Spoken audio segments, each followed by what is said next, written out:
JEE के एक problem पर कंसीडर कर रहे हैं जो बोर्ड पर है। वीडियो पॉज करके देख लीजिए आप। चलिए इसके सॉल्यूशन की तरफ बढ़ते हैं। थोड़ा सा वीडियो डालने में देरी हो जा रहा है क्योंकि जेई के एग्जाम नज़दीक आ गए। ठीक है, हम कोशिश करेंगे जल्दी जल्दी वीडियो अपलोड करने की। ठीक है, अभी देखिए ये जो क्वेश्चन है इसमें ये दिया हुआ है कि एक सोलेनॉइड है जिसमें करंट फ्लो हो रहा है और इसके चारों तरफ ये सिलिंड्रिकल सेल है। सिलिंड्रिकल सेल में जो इंड्यूस्ड करंट है उसी का वैल्यू फाइंड करना है। इसमें जो करंट फ्लो हो रहा है वो दिया हुआ है I is to I not sine omega T, और बाकी इंफॉर्मेशन पैरामीटर्स जो है दिया हुआ है यहाँ पर। इसका जो सोलेनॉइड है इसका रेडियस a है, ये जो सेल है सिलिंड्रिकल सेल इसका रेडियस है r, और इसका थिकनेस वाल का थिकनेस है d, लेंथ इसका l है, ये सेल का, सोलेनॉइड का नहीं सेल का। और सोलेनॉइड में number of turns per unit length small n है, ये दिया हुआ है। तो हम लोग रेसिस्टिविटी दिया हुआ है सेल का रो है, तो हम लोग क्या करेंगे पहले इंड्यूस्ड ईएमएफ देख लेंगे कितना ईएमएफ का इंडक्शन हो रहा है, सोलेनॉइड में करंट चेंज हो रहा है इसके कारण, और तब रेसिस्टेंस से डिवाइड कर देंगे, मिल जाएगा इंड्यूस्ड करंट। तो समझिए करंट यहाँ जो फ्लो होगा वो ध्यान रखना है, फ्लो जो होगा वो ऐसे करंट फ्लो होगा, ऐसे।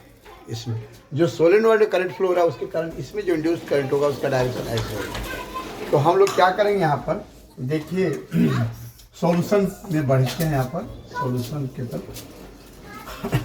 सबसे पहले जो मैग्नेटिक फील्ड है इंड्यूस्ड करंट के लिए, इंड्यूस्ड ईएमएफ के लिए E is equal to minus D five B upon D T होगा फैराडेज लॉ से। तो उसके लिए यहाँ पर ये देखिए मैग्नेटिक फ्लक्स जो लिंक्ड होगा ये सोलेनॉइड के साथ, उसमें क्लियर है ना कि सोलेनॉइड का जो क्रॉस सेक्शन एरिया है वो नहीं लेंगे, इसका ये कॉइल के साथ जो लिंक्ड होगा ये मैग्नेटिक फ्लक्स, वो उसके लिए एरिया कॉइल सेल का नहीं होगा बल्कि एरिया किसका होगा, इसका लेंगे सोलेनॉइड का, क्योंकि सोलेनॉइड के बाहर मैग्नेटिक फील्ड जीरो लेते हैं और सोलेनॉइड से अंदर यहाँ पर मैग्नेटिक फील्ड मिलेगा B is equal to mu not an I, और सोलेनॉइड से बाहर मैग्नेटिक फील्ड कितना होगा, जीरो होगा। तो इसीलिए एरिया भी लेंगे ए इसका सोलेनॉइड का ही, सेल का नहीं लेंगे। तो यहाँ पर magnetic flux phi B is equal to B into area, तो मैग्नेटिक फील्ड हो जाएगा म्यू नॉट एन आई, और एरिया इसका लेंगे पाई ए स्क्वायर होगा ना, सोलेनॉइड का एरिया, सोलेनॉइड का रेडियस ए दिया हुआ है। तो ये मैग्नेटिक फ्लक्स हो गया, मैग्नेटिक फील्ड इंटू एरिया, और दोनों के बीच का एंगल 0 डिग्री होगा तो cos 0 डिग्री यहाँ पर आ जाएगा। मैग्नेटिक फील्ड जो होगा वह एक्सिस के अलोंग होता है, और एरिया वेक्टर का डायरेक्शन भी कहाँ है, एक्सिस के अलोंग ही है। तो इसीलिए मैग्नेटिक फ्लक्स जो होगा वो cos 0 डिग्री 1 हो गया, तो mu not an I pi A square हो गया। अब induced EMF E is equal to हो जाएगा minus D five B upon D T.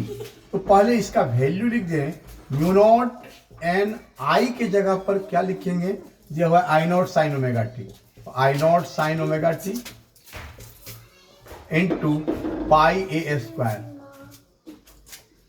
तो ये हो जाएगा, देख रहे हैं म्यू नॉट जब डिफ्रेंशिएट करेंगे टाइम के रेस्पेक्ट में तो mu not an I not pi A square सब कांस्टेंट है, क्यों, साइन ओमेगा टी वेरिएबल है।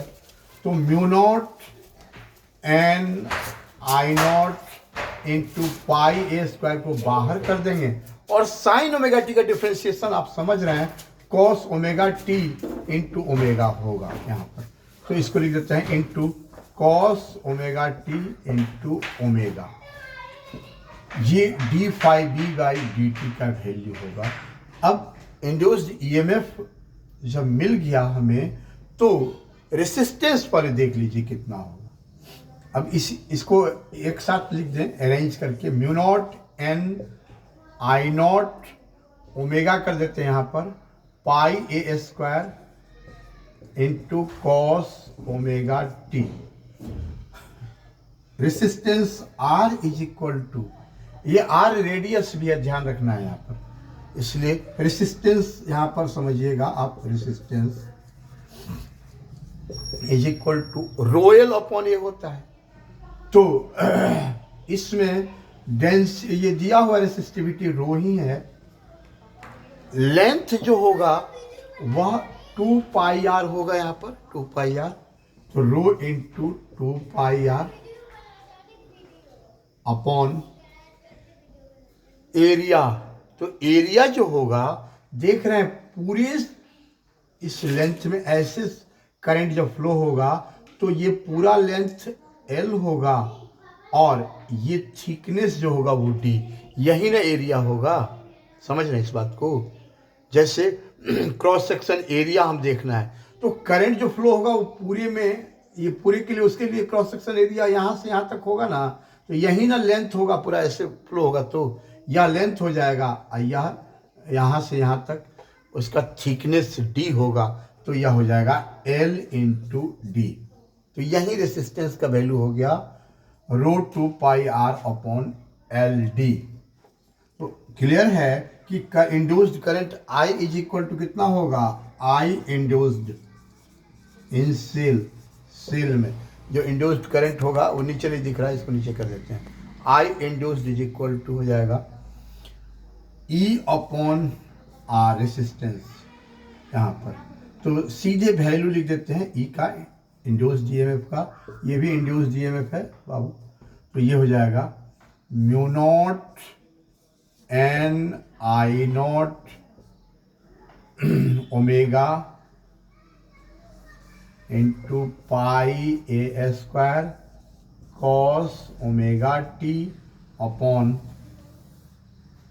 रो into 2 pi are upon L D. तो जो एल डी नीचे होगा इसको सीधे ऊपर ही मल्टीप्लाई कर देते हैं, थर्ड बटा चला जाएगा ऊपर ना, तो एल डी ऊपर हो जाएगा यहाँ पर।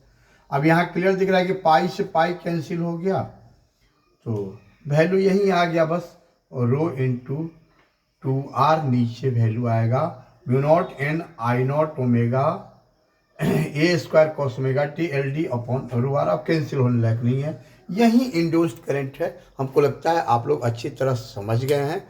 ठीक है, नेक्स्ट वीडियो मिलते हैं। ध्यान रखिएगा, मेरा ऑनलाइन क्लास जेई और नीट पर्पस से चल रहा है, जिसमें स्पेशल बैच में हम खड़ा होके बच्चों को एक एक स्टेप लिखते हैं, बच्चों को पढ़ाते हैं। सैटरडे संडे 2 दिन डेमो लेते हैं, एक एक स्टेप लिखते हैं, और बच्चों का ऑडियो अनम्यूट रहता है, म्यूट नहीं रहता है, बच्चे हरदम डिस्कस करते रहते हैं।